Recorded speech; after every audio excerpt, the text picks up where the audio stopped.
The majority of people work out in such a pathetic way. They go to the gym, they're trying to get into the zone, they're trying to perform well, and yet they keep checking their phone, they keep changing over to the next track of degenerate music, to the next song, to the next song. Here they are messaging someone on the rest break from weightlifting. Here they are talking to someone there.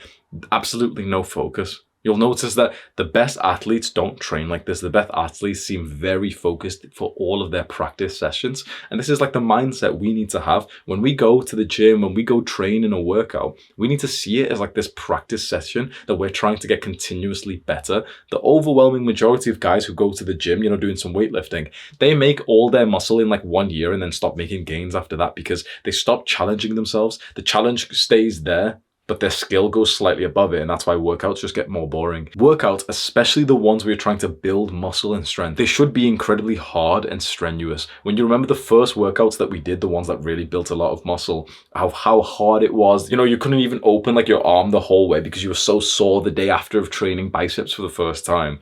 It shouldn't be so different from when you become more of like an advanced athlete. It should be super difficult. You can show up to the gym and you can even physically train hard, but if you're not mentally in a flow state, you will not perform your best. You will not hit many PRs. You will not actually keep making gains. Most people's gains just kind of plateau after a while. It's because they don't train their mental state. Because mind wandering, just thinking about something irrelevant, remembering the thoughts and memories, checking your phone and being distracted like that, that will 100% lower your performance in the gym. And if your performance is lower, then your results will be lower as well. And this is 10 times more apparent when you do more of the HIIT CrossFit style workouts, which, like, for example, I could do, like 10 reps of this exercise, like I'm doing a kettlebell swing, right? Then you put it down, I'm sweaty, I'm panting, I'm tired. I could hit it again right here, right now. I could hit it again, but I won't because I'm just pussying out. The normal weightlifting sessions kind of save you from this because you have like a dedicated rest block. It's like 2-minute rest break between sets of bench press. And if you rest longer, it's kind of better because your muscles more recovered, and that's what the goal is, to have recovered muscles. Let's hit a really good set again. When you do more of these brutal Spartan training, HIIT, kettlebells, CrossFit stuff, it's like the point isn't to just try to make as much muscle as possible. The point is to have like a hard workout. And so you put the weight down, but you could hit another 5 reps if you weren't being a pussy. You're there having a rest break, knowing, okay, I could hit a few reps right now, but I'm literally choosing to be a coward. I think that these are the workouts that really challenge you mentally. So you really want to get in a flow state, or as most athletes call it, in the zone, for these workouts, because you'll have literally the grueling, sweaty, heavy panting kind of workouts that, leave you feeling super proud as you're leaving the gym, compared to those sort of dry, cold, mundane workouts where it's just like a Tuesday morning and you're just putting in the time for the gym, choosing like the gym shoes and the shorts that you're going to wear today. I've mentioned in this video that I changed over my workout routine, and this has meant a lot to me. I was a weightlifter for so long, and now I literally only use like the CrossFit kettlebell style of workouts. I just do a bunch of like hard exercises, and I'm sweating. The protocol is like you're doing a bunch of movements every minute. So it's like you've got a timer ready, and every minute you're going to do like the same 6 movements for like 1 or 2 reps. Then you put the weight down and it's time to go again within like 25 seconds. And so it gets kind of scary after a few rounds. You can just research this online. It's just kind of like CrossFit style workouts. It's called EMOM, there's Metcon. A lot of like the weightlifters won't understand this, but in CrossFit, you're not just trying to like, do 3 times 8 reps. It's like you're almost partaking in a fitness challenge. So it's like, okay, we've got 15 minutes on the clock, and here's like a list of exercises that we need to try and get through. So it's got to be fast. So if you're sat there wanting to take like 2-minute rest breaks, you won't perform well. The reason why I switched over here, why I'd ask you to just be open to what I'm about to say, is because I realized that before this, I was only sort of externally focused. I only wanted the reward of, the muscle gain from the gym. So I'd ask you right now to just be honest to yourself. Are you almost entirely extrinsically motivated? Are you going to the gym or whatever kind of workout you do? Are you doing that just for the results? Or are you doing that because of the fact like today's workout makes you feel awesome? Because I think it's a shame to train for so long as I did without really like loving the workouts, but rather just loving the results, because you can have both. When you see like pictures and videos of CrossFit guys, honestly, they're more jacked than most bodybuilders and weightlifters are. And likewise, maybe you're going to the gym right now, like weightlifting because you want to build muscle, but you don't really enjoy the workout and you don't really get into much of a flow state in the workout, but you would get into a flow state in Brazilian Jiu-Jitsu. but it doesn't have like, you won't make muscle from doing jujitsu. So then it's like, do you trade the extrinsic result that you wanted just to get the flow state experience today? That's for you to decide. So it's worth you just spending a few minutes and asking yourself, what kind of workout would you get into a flow state for? And then just consider like just doing that one from now on. For me personally, martial arts of any kind was always extrinsically motivated. I'd always do martial arts, kickboxing, Muay Thai, MMA, BJJ. I did all of these because of this extra desire of like validation of, people on YouTube would think that I was quite badass and everything. On every session that I did of those, literally my mind would always wander. It always felt quite boring and agitating and just kind of like annoying to be there. But it kind of, made me feel good in some ways because of the fact that I knew I'd get validation for it. Finally, when I had enough confidence and self-respect, I just quit all of that stuff entirely because I realized if I'm literally doing it for other people, that just seems sad now.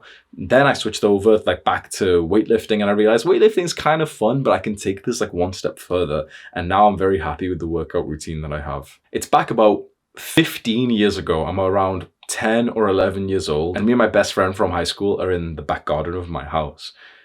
And we're punching each other. We've got these boxing gloves on. We're practicing like boxing just for fun. And he does something which is just super embarrassing. It gets a little bit like tough. I get a good hit on him or whatever happens. And he almost like starts like whimpering and crying a bit. And I'm like, I'm sorry, whatever, okay. But, stop being a pussy. He takes his gloves off. He walks over to the bench. Out like the garden bench outdoors. He sits down and the first thing he does is he pulls his phone out of his pocket and starts scrolling on like Facebook instantly.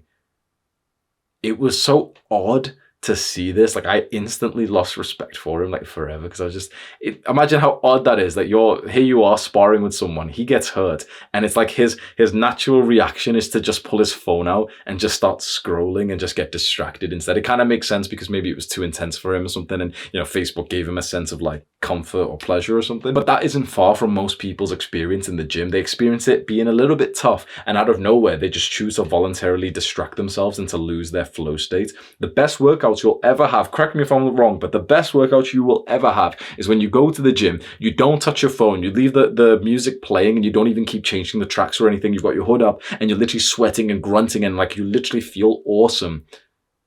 Most people don't work out like that. Most people will go and do like one set in the gym or 2 minutes and they'll just be like hopping back onto their phone. I'll give a disclaimer that sometimes this can be okay if you're doing certain activities. So for example, sometimes I like going to the gym and doing like zone 2 cardio, literally just walking on the treadmill. And I'll use my phone for the entire time that I'm there because I'm literally just multitasking like sort of shallow work, which is absolutely fine. But if you're trying to have like an awesome workout, you're actually trying to like grind and do something big, to constantly keep stopping to check your phone is just, it's sapping your potential. So when you're on a rest break at the gym, in my opinion, you should stare at the equipment or the weight like a psychopath. Let's say you've just hit a set of bench press. Straight after that, you rack it. Everyone will check their phone and just fuck around, right? I would, if I was you, almost turn around or stand up and look at the bar like it's your fucking enemy and just stare at it like a weirdo, because that, like, literally keep your eyes pinpointed on it, kind of like Huberman's advice, of keeping your eyes like quite squinted, of focusing on a very small bit. It just makes you like feel so much more like, I don't know, like badass or hardcore. It puts you into like beast mode. It sounds cringe, but it's true. And that's so much better than just quickly, oh yeah, let me go check if Hamza's posted on Instagram. Like, it's on the rest break that most people sacrifice the next set because they get distracted. And if you sacrifice the next set, then you've sacrificed your entire workout. And if you've sacrificed your workout, then you're sacrificing your health and your physique, your fitness. So people don't realize how much consequences there is to just being distracted on your phone a little bit. You can push a lot harder when you're super focused. No phone, no messages, no scrolling, no changing the music that's on right now. Just leave it playing. For a lot of guys, I would honestly suggest don't even bring your phone to the gym. If you've got the self-control to not use it, fair enough, you can bring it in. You might need to like use it for emergency or something. But I'd say for the majority of people, they don't have the self-control. They'll just automatically pull it out because of muscle memory. If you just just put the phone somewhere else, put it in the locker, leave it at home and go to the gym, you will actually end up having such a better workout than usual. And truthfully, what I've realized is that you don't even need music for a good workout. For most of my workouts, I've always listened to music. It just seemed like the right thing to do. It seems almost weird to not work out with some like songs playing. Now I'm at the exact opposite end of that, where I've realized that it might be better to work out in silence, because that's when your own brain will start to say the kind of motivational thing. So you know how sometimes you're listening to a song and the rapper or singer says something kind of cool that makes you press a little bit harder? Why don't you just say that in your own brain? Why do we need some other guy who's like talking about his success and how great he is, how much testosterone he has compared to you, and that he's sleeping with girls and essentially you're not? And here you are thinking like, yeah, me and this guy are so cool. Me and this rapper are so cool, bro. He's not talking about you. You seem like a chump. You're like a fucking like a worshipper of Drake, of all these like rappers. We're worshippers of these people. We literally worship them as gods, listening to their message 24/7. Think about how fucking weird this is. Rappers will literally rap about how great they are and about how many women they fucking impregnate. And we will be here brainwashing ourselves to their message, thinking like, yeah, we're so, this feels so good.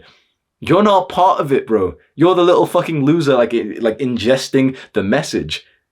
That doesn't make you cool. That makes you like super uncool. And that's not even to mention all the problems of it being like degenerate music, of it like really starting to reframe your mind and your affirmations of the world. And, he's talking about being so cool that he robs people, that he's aggressive, that he's this type of person, that he sleeps with loads of women. And here we are listening to it, and it starts to form these beliefs in our mind. You can't listen to someone inside of your fucking brain, of someone speaking about being a degenerate, and it's good every single day, and then hope not to become a degenerate from that.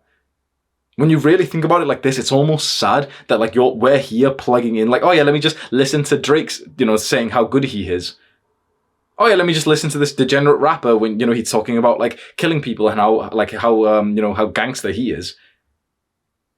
Is that not like a complete, honestly, like beta male activity? I still listen to music, but I don't listen to music that has any lyrics. I only listen to like weird, like war tribal music now. It's all just instrumentals, or maybe there's some like chanting or something. And that feels kind of nice because I can still kind of talk mentally over it. But what you might want to try is just go with absolutely no music, and the few things that you've heard in songs that have pumped you up, that suddenly you started pushing harder because, the rapper talked about, being this kind of man. You could say those things without the song playing anyway, and you'll probably say them even better. And if anything, you'd be training your own brain to say like words of strength. Come on, I can do it. Come on, I can push harder. I can and I will. You've always heard of the concept of warming up in the gym. Yeah, what's your warm up today? Yeah, you're just warming up. But people don't really explain like what exactly it is. It seems almost like this vague thing. And in the weightlifting space, warming up kind of means like, okay, doing the same exercise, but just with like lighter weights. I realize it's actually something different, but it's so obvious and common sense. Warming up literally means like getting a higher body temperature. And I didn't know this. I thought warming up meant like, doing some stretches or whatever, doing like some practice exercises. Warming up generally like means, okay, get a little bit sweaty. So for a better workout, and I guarantee you this, you will be more likely to get into a flow state if your body is like specifically just warmer. So what I highly recommend is that when you go for the workouts that mean a lot to you, wear a hoodie, wear some pants, even if it's like super, super warm outside, like wear some like thicker clothing, and you'll find that it's those workouts where you're drenched in sweat that you are having like the best workout in such a long time. So just get warmer. Do like 5 to 10 minutes of light cardio, like walking on the treadmill or the Stairmaster machine before you even touch any weights. And just have a simple rule for your workouts. Make sure you're sweaty. Whether it's the summer or the winter, make sure you're sweaty. That's the point. If you're not sweating whilst you're having your workouts, you're there in your little shorts and a vest like this, and the gym is air conditioned, guarantee you will not push anywhere near as hard as you could do. When you wear slightly thicker clothing, the hoodie, and you're actually pushing to the point that your sweat's dripping out of your shirt into the hoodie as well, that's when you're going to be hitting some mad PRs. It's the moment when you first really break a sweat and you feel it on your forehead and your armpits. That's when you'll instantly enter a flow state in the gym. What's interesting, if you take your hoodie off then and you feel like that sort of cool breeze hit the sweat, and like when you're wet, it's like it feels kind of colder when air hits you. that's when you'll actually notice that you'll start to lose your flow state. So I think it makes sense to just stay sweaty through the workout. One extra tip for this is make sure you're wearing like 100% cotton clothing. Make sure it's not like polyester or anything that's estrogenic. I've got like a full guide on estrogenics where I mentioned the tap water being kind of like poison for us because it's got birth control hormone and everything. This is actually a very huge problem. So make sure you're not wearing like clothes that are made out of polyester. You know, like normal gym clothes, you shouldn't be wearing them as a man. Here's your actionable step for this part of the guide. Plan which clothes you're going to wear for the next workout and make it just slightly warmer than what you usually wear. Wear the hoodie when you normally don't wear one. Wear like the thicker pants that you've got or the thicker shorts and just give it a try. Keep the hoodie on even though you feel kind of like a little bit too warm and maybe a little bit claustrophobic. And just wait till you burst into like a sweat and just see how it feels after that. You liked this video, so go and watch the full guide because it took me weeks to make and it will genuinely change your life. It's popped up as a card. Go click on that right now. It's also a link in the description. Go click on that right now.